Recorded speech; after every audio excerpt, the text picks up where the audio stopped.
এদিকে মুখ্যমন্ত্রী হয়ে শুভেন্দুর অ্যাকশন শুরু, কপাল খুলে গেল আওয়ামী লীগের। শুভেন্দু অধিকারীর সাথে শেখ হাসিনার সরাসরি ফোনালাপ। দর্শক, পশ্চিমবঙ্গের নবম মুখ্যমন্ত্রী শুভেন্দু অধিকারী শপথ গ্রহণ আজ। এতে উপস্থিত থাকবেন প্রধানমন্ত্রী নরেন্দ্র মোদী, স্বরাষ্ট্রমন্ত্রী অমিত শাহ সহ শেখ হাসিনা ও 21 রাজ্যের মুখ্যমন্ত্রী। এ নিয়ে আরো বিস্তারিত জানাতে কলকাতা। ইতিমধ্যে শপথ গ্রহণ অনুষ্ঠানের সব আয়োজন সম্পন্ন হয়েছে। শপথ গ্রহণ অনুষ্ঠানে যোগ দিতে এরই মধ্যে পৌঁছেছেন বাংলাদেশের সাবেক প্রধানমন্ত্রী শেখ হাসিনা। তিনি সহ অনুষ্ঠানের 7 বিদেশি নেতা যোগ দেবেন। এখন গুঞ্জন চলছে জোটের নেতাদের মন্ত্রণালয় পাওয়া নিয়ে। অভিনন্দন পশ্চিমবঙ্গের নবনির্বাচিত মুখ্যমন্ত্রী জনাব শুভেন্দু অধিকারী। বাংলাদেশের স্বাধীনতার বিপক্ষের যতগুলো শক্তি আছে বাংলাদেশে, তাদের মাথার উপর এক প্রকার আকাশ ভেঙে পড়েছে। হঠাৎ করে আওয়ামী লীগ এত উচ্ছ্বসিত কেন?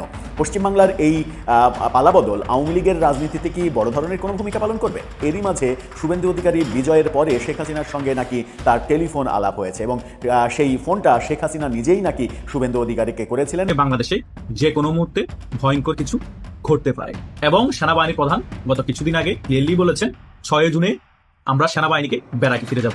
সো এমন একটা পরিস্থিতি বাংলাদেশে আস্তে আস্তে করে তৈরি হচ্ছে। সো যে কোনো মুহূর্তে যে কোনো কিছু বাংলাদেশে ঘটে যেতে পারে। দর্শক, নতুন একটা নিউজ আপনাকে স্বাগতম। দর্শক, অবশেষে শেখ হাসিনাকে পছন্দকারী সেই শুভেন্দু অধিকারী হচ্ছে পশ্চিমবঙ্গের মুখ্যমন্ত্রী। আজকেই তার শপথ অনুষ্ঠান। প্রিয় দর্শক, তার শপথ অনুষ্ঠানে যোগ দিচ্ছেন সারা ভারতবর্ষের বিভিন্ন রাজ্যের মুখ্যমন্ত্রী সহ কেন্দ্রীয় সরকার নরেন্দ্র মোদী। প্রিয় দর্শক, ভিডিও শুরুতেই হয়তো তার কিছুটা অংশ দেখেছেন। দর্শক মণ্ডলী, যারা এই ভিডিওটি দেখছেন তাদের মধ্যে যারা আওয়ামী লীগের সমর্থক রয়েছেন তাদের জন্য আজকে সুখবর। প্রিয় দর্শক, আজকের নিউজটা সম্পূর্ণ দেখলেই জানতে পারবেন কি সেই সুখবরটি। প্রিয় দর্শক, তাই কথা না বাড়িয়ে চলুন দেখে আসবো আজকে সেই কাঙ্ক্ষিত ভিডিওগুলো। তবে তার আগে আপনাদের কাছে একটা প্রশ্ন জিজ্ঞেস করতে চাই। পশ্চিমবঙ্গে বিজেপি সরকার অর্থাৎ শুভেন্দু অধিকারী যে পশ্চিমবঙ্গের মুখ্যমন্ত্রী হয়েছেন, এতে করে বাংলাদেশের জন্য লাভ হলো নাকি ক্ষতি হলো তা অবশ্যই কমেন্ট করে জানিয়ে দিন। দর্শক, ভিডিওর শুরুতেই আরো যে গুরুত্বপূর্ণ ভিডিওর অংশগুলো দেখেছেন তার বিস্তারিত আলোচনা একটু পরেই দেখতে চলেছেন। তো দর্শক, আর দেরি না করে চলুন দেখে আসবো আজকে সেই কাঙ্ক্ষিত ভিডিওগুলো। তবে তার আগে বলবো, যারা এখনো চ্যানেলটি সাবস্ক্রাইব করেননি অবশ্যই চ্যানেলটি সাবস্ক্রাইব করে পাশে থাকা বেল আইকনটি ক্লিক করে দিন। আর যারা ইতিমধ্যেই চ্যানেলটি সাবস্ক্রাইব করে রেখেছেন তাদেরকে অসংখ্য ধন্যবাদ। তো চলুন দর্শক, ভিডিওটিতে একটি লাইক দিয়ে আমরা ধারাবাহিকভাবে সবগুলো ভিডিওর আলোচনা দেখে আসি। অভিনন্দন পশ্চিমবঙ্গের নবনির্বাচিত মুখ্যমন্ত্রী জনাব শুভেন্দু অধিকারী। বাংলাদেশের রাজাকার, জিহাদি, জঙ্গি, বিহারি, পাকি প্রেমী, জামাত, বিএনপি, এনসিপি, ছাত্র শিবির, ছাত্রদল অর্থাৎ বাংলাদেশের স্বাধীনতার বিপক্ষের যতগুলো শক্তি আছে বাংলাদেশে, রাজনৈতিকভাবে যারা প্রভাব বিস্তার করার চেষ্টা করে তাদের মাথার উপর এক প্রকার আকাশ ভেঙে পড়েছে। কারণ পশ্চিমবঙ্গে এমন একজন ব্যক্তি চিফ মিনিস্টার নির্বাচিত হয়েছেন যে কিনা 5 আগস্টের পর থেকে রাজাকারদের বিরুদ্ধে, ইউনুস গংয়ের বিরুদ্ধে, সন্ত্রাসী জঙ্গি জামাত বিএনপির বিরুদ্ধে একাধিক সাক্ষাৎকার দিয়েছে, যে কিনা বাংলাদেশের প্রধানমন্ত্রী বঙ্গবন্ধু কন্যা শেখ হাসিনাকে সর্বোচ্চ সম্মান প্রদর্শন করেছেন। বাংলাদেশ আওয়ামী লীগের ফেসবুক পেজ থেকে, অফিসিয়াল যে ফেসবুক পেজ, সেখান থেকে শুভেন্দু অধিকারী এবং বিজেপিকে একটা শুভেচ্ছা জানিয়েছে তারা একটা প্রেসের মাধ্যমে। এটা নিয়ে বিভিন্ন ধরনের বিতর্ক হচ্ছে। সেখানে সাবেক প্রধানমন্ত্রী শেখ হাসিনা উল্লেখ করার কারণে আওয়ামী লীগের একাধিক অনলাইন বিশ্লেষক অনেকেই বিভিন্ন ধরনের বিতর্ক করার চেষ্টা করছেন। তাদের উদ্দেশ্যে একটা কথা, দেখেন, রাজনীতিতে ডিপ্লোমেসি অনেক গুরুত্বপূর্ণ একটা পার্ট।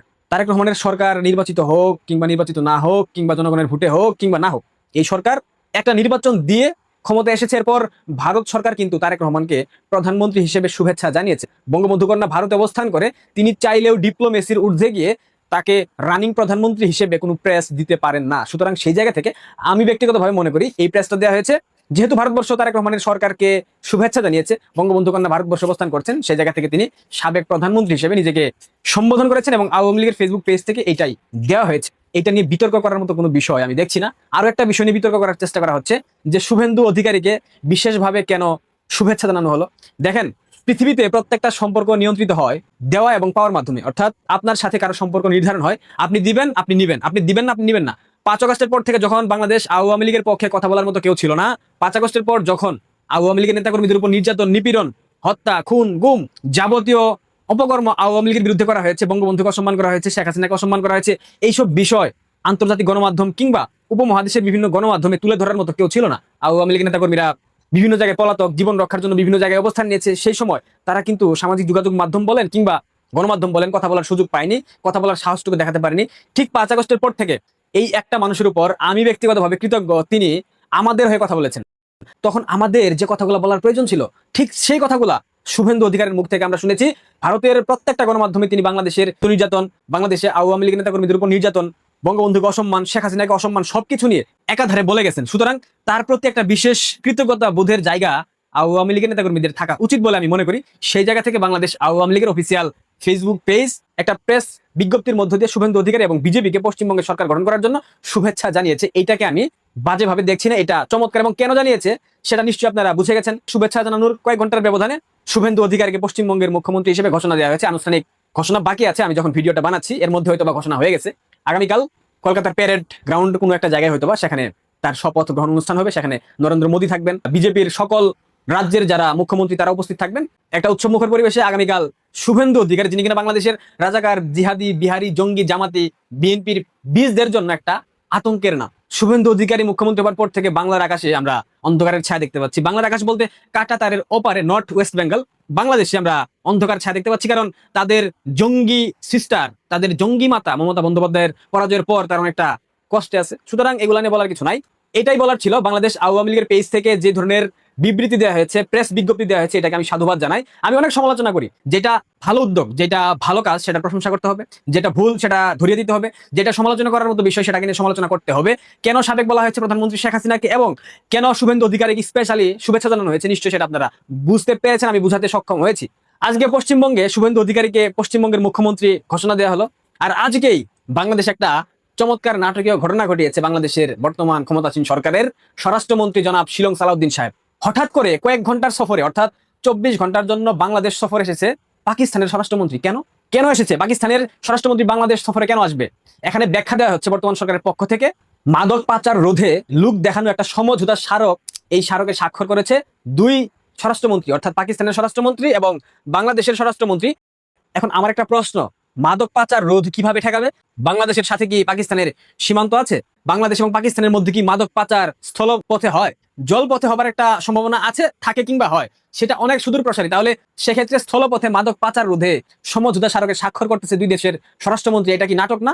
আমি যতটুকু জানি ডিপ্লোমেসি যেটা বলে, রাষ্ট্রের বিভিন্ন অর্গান যেটা বলে, দুটো দেশের মাদক পাচার রোধে যে সমঝোতা স্মারকে স্বাক্ষর করা হয় সেটা সেই দুই দেশের মধ্যকার যদি স্থল সীমান্ত থাকে, বাংলাদেশের সাথে পাকিস্তানের কোনো স্থল সীমান্ত নাই, সেক্ষেত্রে এই যে নাটক মাদক পাচার রোধে সমঝোতা স্মারকে স্বাক্ষর করা, এগুলা নাটক মঞ্চায়ন করে আমাদেরকে ভূগোল বুঝাতে পারবেন জনাব সালাউদ্দিন সাহেব, পরাধীনমন্ত্রী তারেক রহমান সাহেব? আর কত নাটক করবেন? আজকে হামে একটা শিশু মারা গেছে, যার পিতামাতা বিয়ের 11 বছর পর সন্তান জন্ম দিতে সক্ষম হয়েছে। সেই শিশু হামের টিকার অভাবে মৃত্যুবরণ করেছে। সেই পিতা এবং মাতা, তাদের মনের অবস্থা আপনারা কল্পনা করতে পারেন? শুধু এটাই না, হামে মৃত্যুর যে সংখ্যা দেখানো হচ্ছে, মোট সংখ্যা এটা ভুল। প্রায় 50 জনের উপরে শিশু মৃত্যুকে সরকার আনুষ্ঠানিকভাবে দেখায়নি। ইউনিসেফের যে সংখ্যা সেটা দেখায়নি, কারণ দেখালে এই সংখ্যা বেড়ে যাবে। ইউনুস গংকে বাঁচানোর জন্য জনাব তারেক রহমানের সরকার সর্বোচ্চ পরিকল্পনা চালাচ্ছে এবং সেই পরিকল্পনা মোতাবেক তারা এগিয়ে যাচ্ছে। কি বেহায়া রাষ্ট্রপ্রধান, কি বেহায়া তার রাষ্ট্রের অর্গান! মাঝে মধ্যে অবাক হয়ে আপনারা কাকে ক্ষমতায় বসালেন বলেন তো? যাই হোক, বাংলাদেশে টিটিপির যে সন্ত্রাসীরা ঘাঁটি গেড়েছে, যে টিটিপির সন্ত্রাসীদের ব্যাপারে বিভিন্ন গণমাধ্যমে গত কয়েকদিন পূর্বে সংবাদ হয়েছে, বাংলাদেশের বিভিন্ন বাহিনী, সশস্ত্র বাহিনী, পুলিশ, সেনাবাহিনী, র্যাব, বিজিবি, বিমান বাহিনীতে যে টিটিপির জঙ্গিরা প্রবেশ করেছে এবং এইসব বাহিনীর সদস্যরা যে টিটিপির সাথে সম্পৃক্ত এবং সশস্ত্র বাহিনীর 50 জনকে গ্রেফতার, পশ্চিমবঙ্গে বিজেপির ভূমিধস জয়, এইসব ঘটনা প্রবাহের আলোকে মূলত পাকিস্তানের স্বরাষ্ট্রমন্ত্রী বাংলাদেশ সফরে এসেছে বিভিন্ন বিষয় জানার জন্য। কারণ এই সরকার তো বুঝেনি পাকিস্তানের সাথে তাদের একটা চমৎকার সম্পর্ক আছে। অর্থাৎ সর্বোপরি বিজেপির জয় পশ্চিমবঙ্গে, টিটিপির সন্ত্রাসীদের বাংলাদেশে অবস্থান, সশস্ত্র বাহিনীতে টিটিপির সদস্যদের অবস্থান, বাংলাদেশের সশস্ত্র বাহিনীর 50 জন সদস্যকে গ্রেফতার, এই ঘটনা প্রবাহগুলো নিয়েই মূলত কথা বলার জন্য পাকিস্তানের স্বরাষ্ট্রমন্ত্রী বাংলাদেশে 24 ঘন্টার সফরে এসেছে। আর বাংলাদেশ সরকারের পক্ষ থেকে একটা নাটকীয় সমঝোতা স্মারক, যেটা আবার মাদক পাচার রোধে, এটা স্বাক্ষর করার জন্য নাকি এসেছে। হাইরে নাটক! এত সহজ আমাদেরকে ঘুল খাওয়ানো, এত সহজ না। ভারতীয় একাধিক সাংবাদিকের বিভিন্ন কন্টেন্ট গত 2-3 দিনে আমরা দেখছি। সেই কন্টেন্টে তারা দাবি করছেন যে এরই মাঝে শুভেন্দু অধিকারী বিজয়ের পরে শেখ হাসিনার সঙ্গে নাকি তার টেলিফোন আলাপ হয়েছে এবং সেই ফোনটা শেখ হাসিনা নিজেই নাকি শুভেন্দু অধিকারীকে করেছিলেন। প্রথমে শুভেন্দুর পিএস ধরেন, যে পিএস এই একদিন আগে আততায়ের গুলিতে নিহত হয়েছিলেন, সেই নাকি ফোন ধরেছেন এবং ফোন ধরার পরে শুভেন্দুর কথা হয়েছে। কলকাতা সফরের আমন্ত্রণ জানিয়েছেন শেখ হাসিনাকে শুভেন্দু অধিকারী এবং তিনি নাকি এটাও বলেছেন যে আপনি দেশে ফেরার আগে কটা দিন আমার রাজ্যে এসে আতিথেয়তা গ্রহণ করেন। তার মানে শুভেন্দু অধিকারী জেতার পরে এবং তাকে যখন কনফার্ম করা হয়েছে তিনিই হতে চলেছেন মুখ্যমন্ত্রী, ঠিক সেই সময় তাকে কেন্দ্র করে আওয়ামী লীগের রাজনীতি আবার নতুন করে উজ্জীবিত হওয়ার স্বপ্ন দেখছে। কিন্তু সেই স্বপ্নটা কতটা বাস্তবে রূপ লাভ করবে সেই ব্যাপারে নিশ্চয়ই সন্দেহ রয়েছে। কারণ মানে যেখানে নরেন্দ্র মোদিই পেরে ওঠেননি গত 2 বছরে আওয়ামী লীগের রাজনীতির নিষেধাজ্ঞা তুলে নিতে, সেখানে শুভেন্দু অধিকারী একটা রাজ্যের মুখ্যমন্ত্রী, তিনি কি ভূমিকা পালন করবেন আর এটা নিয়ে এত উচ্চাশা পোষণ করার কারণই বাকি। আবার অন্যদিকে পক্ষান্তরে আওয়ামী লীগের যারা বিরোধী রাজনীতি করে, বিশেষ করে বাংলাদেশে যারা সাম্প্রদায়িক রাজনীতি করে, তারা শুভেন্দুর এই বিজয়, বিজেপির এই বিজয় নিয়ে এত বেশি অস্থির কেন, এত বেশি আতঙ্কিত কেন? তাদের মধ্যে এই ব্যাপারে একটা ভয় কাজ করছে কেন? কেন তাদের মুখে মানে শোনা যাচ্ছে যে ওদিকের গেরুয়া রং, গেরুয়া রাজনীতি বাংলাদেশে এসে গেছে? এই ধরনের বক্তব্য কেন আসছে সেটাও কিন্তু বেশ সন্দেহজনক একটা ব্যাপার। দর্শক, আপনার কাছে কি মনে হয় এই শুভেন্দুর বিজয় এবং আগামীকালকে মুখ্যমন্ত্রী হিসেবে তিনি যে শপথ নিতে চলেছেন, এরপরে দৃশ্যপটে কি অনেক পরিবর্তন আমরা দেখব, নাকি এগুলো শুধুমাত্র কথা আর আওয়াজ, এই আওয়াজে কোনো ধরনের কোনো পরিবর্তন আসবে না? বাংলাদেশের অনেক রাজনৈতিক বিশ্লেষক এবং টকশোর মধ্যে অনেক আলোচক একটা জিনিসের আভাস দিচ্ছে। তারা বলছে বাংলাদেশে যে কোনো মুহূর্তে ভয়ঙ্কর কিছু ঘটতে পারে। ওরা যখন এই সকল বিষয়গুলা টকশোর মধ্যে আলোচনা করে, তখন জনগণের মনে কনফিউশন তৈরি হয়। জনগণ চিন্তা করে কি ঘটতে পারে, যে কোনো মুহূর্তে ভয়ঙ্কর কিছু। এই সকল বিষয়ের কারণে আমার ইউটিউবের অনেক সাবস্ক্রাইবার আমাকে প্রশ্ন করে, ভাইয়া এই বিষয়গুলো নিয়ে আপনি একটি আলোচনা করুন এবং আমাদেরকে এই বিষয়টা আলোচনা করে ক্লিয়ার করে দেন। ওনাদের আলোচনা শুনে অনেক কনফিউশন হচ্ছে কি ঘটতে পারে বাংলাদেশে। আজকে এই বিষয়গুলো নিয়ে একটি ক্লিয়ারলি আলোচনা করব। আশা করছি আপনারা শেষ পর্যন্ত দেখলে ভিডিওটি সকল কিছু ক্লিয়ার হয়ে যাবে। প্রথমত, রাজনৈতিক বিশ্লেষক এবং টকশোর যারা আলোচক তারা ভয়ঙ্কর কিছু ঘটনা ঘটবে বাংলাদেশে এটার আভাস দেওয়ার মেইন কারণ হচ্ছে পশ্চিমবঙ্গের মধ্যে এখন বিজেপি সরকার এসেছে এবং বিজেপি সরকার এসেই পশ্চিমবঙ্গে মুসলিম নিধন অলরেডি শুরু করে দিয়েছে। এখনো কিন্তু সেখানে দাঙ্গা চলছে। আরেকটি গুরুত্বপূর্ণ বিষয় হচ্ছে পশ্চিমবঙ্গের মধ্যে যে সকল বাংলাদেশি আছে সে সকল বাংলাদেশিকে বাংলাদেশে পাঠানোর জন্য প্রিপারেশন অলরেডি শুরু করে দিয়েছে ভারত সরকার। এবং পশ্চিমবঙ্গের যিনি সম্ভাব্য প্রধানমন্ত্রী মুখ্যমন্ত্রী হতে পারেন শুভেন্দু অধিকারী, তিনি কিন্তু এই বিএনপি সরকারের উপর বক্তব্যের মাধ্যমে বিভিন্ন রকম চাপ প্রয়োগ করছে এবং তিনি ক্লিয়ারলি বারবার বলছে শেখ হাসিনা এখনো বাংলাদেশের প্রধানমন্ত্রী, সংবিধান অনুযায়ী শেখ হাসিনা যদি বাংলাদেশে যায় প্রধানমন্ত্রী হিসেবেই যাবে। এই বক্তব্যের পরে সারা বাংলাদেশ তোলপাড় হয়েছে এবং এখনো দেদারসে একের পর এক বক্তব্য দিয়ে যাচ্ছে শুভেন্দু অধিকারী বাংলাদেশ নিয়ে। এই একটা চাপে বিএনপি সরকার সম্পূর্ণরূপে কুপকাত হয়ে আছে এবং সীমান্তের মধ্যে অবস্থা এখন গরম হয়ে আছে।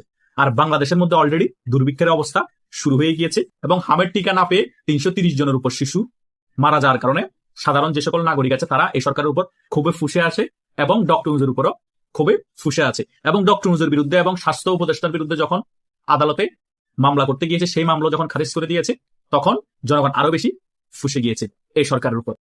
সো এই সরকার হামের টিকা দিতে না পারার কারণে, শিশু হত্যা হওয়ার কারণে জনগণ ফুঁসে আছে, ডক্টর ইউনূসের উপরও ফুঁসে আছে এবং দুর্ভিক্ষের অবস্থা হওয়ার কারণে বাংলাদেশের মানুষ একেবারেই কোণঠাসা অবস্থায় আছে। জ্বালানি সংকট হওয়ার কারণে আরো বেশি কোণঠাসা অবস্থায় আছে এবং দ্রব্যমূল্যের দাম অনেক বেশি বৃদ্ধি পাওয়ার কারণে বাজারে গিয়ে সাধারণ মানুষ এই সরকারকে গালাগালি করছে এবং তারা বলছে আমরা আগেই ভালো ছিলাম, আমরা আবার শেখ হাসিনাকে বাংলাদেশে ফিরিয়ে আনবো।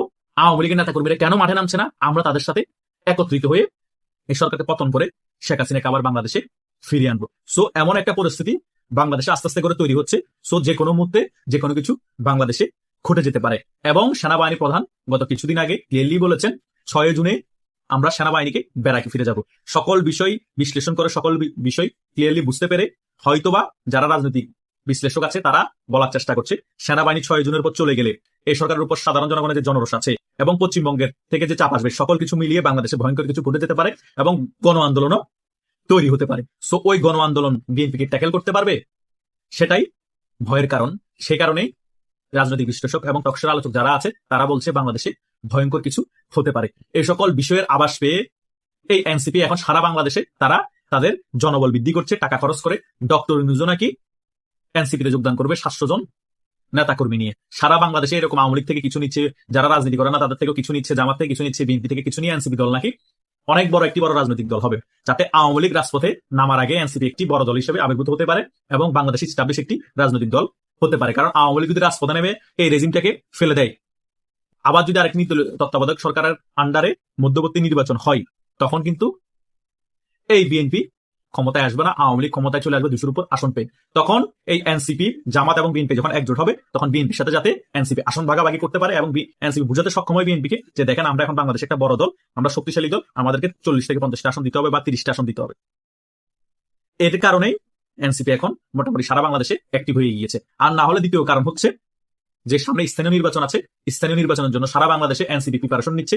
জামাত গ্রিন সিগন্যাল দিয়ে দিয়েছে যে তোমরা তোমাদের মধ্যে প্রিপারেশন নাও, তোমরা আলাদাভাবে যদি তোমরা সারা বাংলাদেশে মোটামুটি তোমাদের অবস্থান তৈরি করতে পারো, তাহলে আমাদের অবস্থান তৈরি হয়ে যাওয়া। কারণ জামাত এবং এনসিপি এক প্যাট এক চেট, সে কারণে হয়তোবা জামাতও টাকা মোটামুটি ভালো একটা ফান্ডিং করছে এই এনসিপি টোকাইদেরকে, আবার এনসিপির কাছেও মোটামুটি টাকা আছে, ডক্টর নিউজও ফান্ডিং করছে, সারা বাংলাদেশ সারা চষে বেড়াচ্ছে, প্রোগ্রাম করছে এবং আগামীতে যে স্থানীয় নির্বাচন হবে সেটার জন্য প্রিপারেশন নিচ্ছে। সারা বাংলাদেশে একটা হজবরল অবস্থা, পশ্চিমবঙ্গ থেকে একটা চাপ আসতেছে।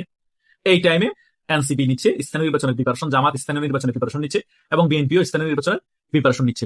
এই সকল সার্বিক বিষয় চিন্তা করে বাংলাদেশে যারা রাজনৈতিক বিশ্লেষক আছে তারা বলছে ভয়ঙ্কর কিছু হতে পারে। কারণ সেনাবাহিনীর প্রধান ওয়াকারুজ্জামানের কিন্তু মেয়াদ শেষ হয়ে যাবে কিছুদিনের মধ্যে, নতুন সেনা প্রধান আসবে। সো বাংলাদেশের সেনাবাহিনীর মধ্যে অনেক কিছু পরিবর্তন হবে, বাংলাদেশের রাজনৈতিক অনেক কিছু পট পরিবর্তন হবে এবং ভারতের যে কূটনৈতিক বিষয় আছে বাংলাদেশের সাথে সম্পর্কে সেটারও পরিবর্তন হবে। সো সকল কিছু মিলিয়ে বিএনপি সরকার সম্পূর্ণরূপে চাপে পড়ে যাবে। যদি গণ আন্দোলন তৈরি হয়ে যায় তখন তো বিএনপি রেজিম টিকে থাকাই মুশকিল হয়ে যাবে। এই সকল বিপদের কথা চিন্তা করে যারা রাজনীতি নিয়ে চিন্তা করে, রাজনৈতিক বিশেষজ্ঞ আছে, তারা বরাবরই বলছে যে ভয়ঙ্কর কিছু যে কোনো মুহূর্তে বাংলাদেশে ঘটতে পারে। তারা ক্লিয়ারলি এই সকল বিষয়গুলো আলোচনা করছে না, কিন্তু আমি আপনাদের রিকোয়েস্টে এই ভিডিওর মধ্যে সকল বিষয় নিয়ে পুঙ্খানুপুঙ্খানুভাবে আলোচনা করে আপনাদেরকে ক্লিয়ার করে দিয়েছি। পশ্চিমবঙ্গের রাজনীতিতে ঐতিহাসিক পালাবদলের পর অবশেষে সামনে এসেছে বিজেপি সরকারের সম্ভাব্য মন্ত্রিসভার রূপরেখা। মুখ্যমন্ত্রী হিসেবে শুভেন্দু অধিকারীর নাম ঘোষণার পর থেকেই রাজনৈতিক মহলে চলছে ব্যাপক আলোচনা। এই আলোচনার মাঝেই প্রশ্ন উঠেছে, কেমন হবে বিজেপির এই নতুন সরকার, কার হাতে যাবে কোন দপ্তর? বিস্তারিত জানাচ্ছেন শেখ ফরিদ। ये जीत हिंदुत्व का जीत है, ये जीत बंगाल का जीत है, ये जीत नरेंद्र मोदी जी का जीत है। পশ্চিমবঙ্গে প্রথমবারের মতো ক্ষমতায় বসতে যাচ্ছে ভারতীয় জনতা পার্টি বা বিজেপি। সদ্য সমাপ্ত বিধানসভা নির্বাচনে 2/3 বেশি সংখ্যাগরিষ্ঠতা অর্জন করে দলটি এখন সরকার গঠনের অপেক্ষায়। এমন পরিস্থিতিতে সামনে এসেছে বিজেপি সরকারের সম্ভাব্য মন্ত্রিসভার রূপরেখা। श्री शुभेंदु अधिकारी जी को पश्चिम बंगाल विधानमंडल दल के नेता के रूप में निर्वाचित घोषित करता हूं। প্রস্তাবিত মন্ত্রিসভায় দেখা যায় প্রশাসনিক শক্তি, সাংগঠনিক দক্ষতা, আঞ্চলিক ভারসাম্য এবং প্রতীকী রাজনৈতিক বার্তা, এই 4টি বিষয়কে বিশেষ গুরুত্ব দিয়েছে বিজেপির নেতৃত্ব।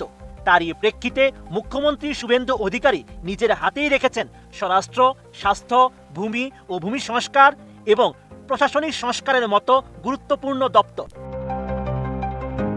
রাজনৈতিক বিশ্লেষকদের মতে এর মাধ্যমে আইন শৃঙ্খলা, প্রশাসনিক নিয়ন্ত্রণ এবং সরকারি কাঠামো পুনর্গঠনের কঠোর বার্তা দেওয়া হয়েছে। এছাড়াও 2 উপমুখ্যমন্ত্রী হিসেবে রাখা হয়েছে দিলীপ ঘোষ এবং অগ্নিমিত্রা পালকে। দিলীপ ঘোষের হাতে গ্রামীণ উন্নয়ন ও পশ্চিমাঞ্চল উন্নয়নের দায়িত্ব তুলে দিয়ে জঙ্গলমোহন ও গ্রামীণ ভোট ব্যাংককে গুরুত্ব দেওয়ার ইঙ্গিত দিয়েছে। অন্যদিকে অগ্নিমিত্রা পালের হাতে শিল্প, তথ্য প্রযুক্তি ও ইলেকট্রনিক্সের মতো আধুনিক ও নগরকেন্দ্রিক দপ্তর তুলে দিয়ে নারী নেতৃত্ব এবং শহুরে মধ্যবিত্তের প্রতি বার্তা দেওয়া হয়েছে বলে মনে করছেন পর্যবেক্ষকরা। স্পিকার হিসেবে রাহুল সিনহা এবং ডেপুটি স্পিকার হিসেবে তাপস রায়ের নাম উঠে এসেছে।